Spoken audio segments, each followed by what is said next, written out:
ओम शांति।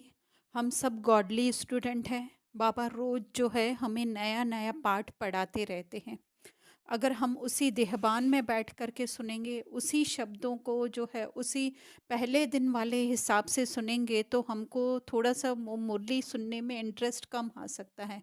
लेकिन अगर हमको उस शब्दों का, क्योंकि बाबा जो है वो सूक्ष्म है, सूक्ष्म क्या निराकार हैं बाबा, है ना। तो उनको समझने के लिए एटलीस्ट हमको सूक्ष्म बुद्धि तो सूक्ष्म हिसाब से अगर हम स्थिति से सुनते हैं, तो हमको वो बाबा की जो बातें हैं वो समझ में सहज रीति से आ सकती हैं, और फिर जो है हम उस मुरली को जो अपने अंदर जो है वो ला सकते हैं।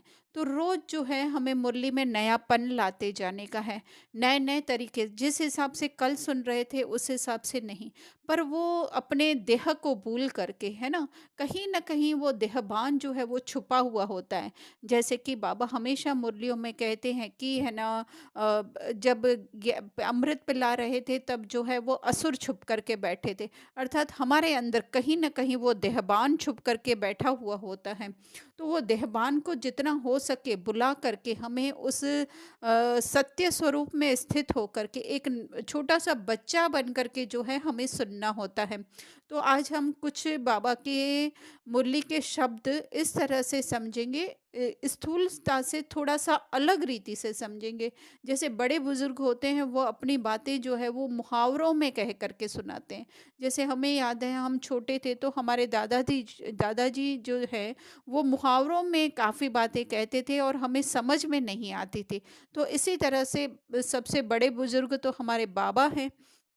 तो उनकी बातों का जो है हमें समझने के लिए उनके शब्दों का अर्थ, है ना, काफ़ी बार जो है हमको कन्फ्यूज़न शुरू से ही होता था कि ये बाबा क्या, क्योंकि ये डिक्शनरी ही बाबा की मुरली की जो है वो बिल्कुल ही अलग है ना।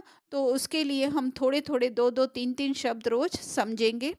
जैसे कि सबसे पहले मुरली शुरू होती है, तो सबसे पहला अक्षर बाबा कहते हैं मीठे बच्चे। तो मीठे बच्चे जो बाबा कह रहे हैं, तो वो किसको कह रहे हैं? क्या इस रीना को कह रहे हैं? तो वो हम जानते हैं कि आत्मा को कह रहे हैं, है ना। तो आत्मा जो कि आज अपनी अलग अलग पहचाने बना करके बैठी है ना। पहली तो बच्चा, है ना, मीठा मीठा अर्थात क्या, जिसके अंदर कोई भी कड़वापन नहीं हो। जिसके कड़वापन किस में होता है कि किसी न किसी का हमने संस्कार देखा, स्वभाव देखा, तो वो हमारे अंदर कुछ न कुछ उसके लिए या तो प्लस पॉइंट आता है या तो फिर माइनस पॉइंट आता है। तो मीठे बच्चे अर्थात जिसके अंदर किसी के लिए कुछ भी नहीं हो, है ना।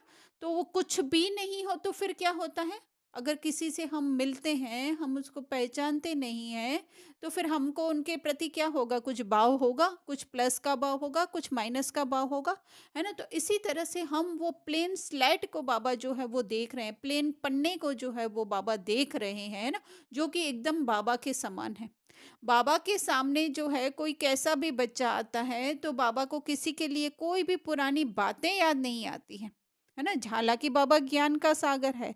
बाबा को जो है हर एक बच्चे की हिस्ट्री ज्योग्राफी पता है, कर्म कहानी जो बाबा कहते हैं पता है। तो उसी तरह से बाबा हमें भी देखते हैं कि तुम भी वही हो, लेकिन भूल गए हो, और भूल करके जो है तुमने ये झूठा चोला पहन कर के रखा है। झूठा या टेम्पररी जिसको हम कहें कि ये स्वभाव संस्कार का चोला, जिसको नाम दिया गया है एक रीना, तो वो पहन के रखा है, पर वो तुम नहीं हो। पर उन चोलों को हम हटाते जाएं, तो फिर बाकी जो बचता है वो तुम मेरे हो, बच्चे हो, है ना। तो बच्चे हम जैसे स्थूल में समझते हैं, एक पिता बड़ा होता है, बच्चा छोटा होता है। उससे फिर सूक्ष्म में जाते हैं कि बाबा भी बिंदी है, हम भी बिंदी है। फिर उससे भी अगर हम सूक्ष्म में जाते हैं, तो वो निराकार, है ना। जाते जहाँ पे कि सारा जो है सब कुछ खत्म हो जाता है, वो बाबा है और वही मैं हूँ।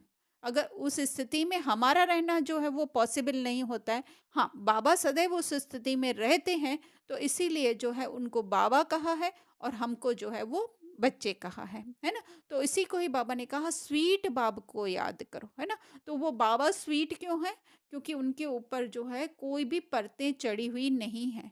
किसी के लिए जो है वो जैसे एक दर्पण देखते हैं हम, है ना। तो बाबा भी हमारे हमको देखते हैं तो क्या देखते हैं? दर्पण।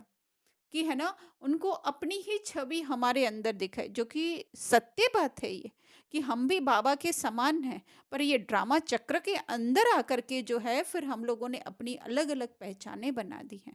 तो उसी स्वीट बाप को याद करो, है ना? स्वीट बाप को, जो कि हर शक्ति से, हर गुण से भरपूर है, तो तुम सतो प्रधान बन जाएंगे। तो सतो प्रधान बनना अर्थात क्या?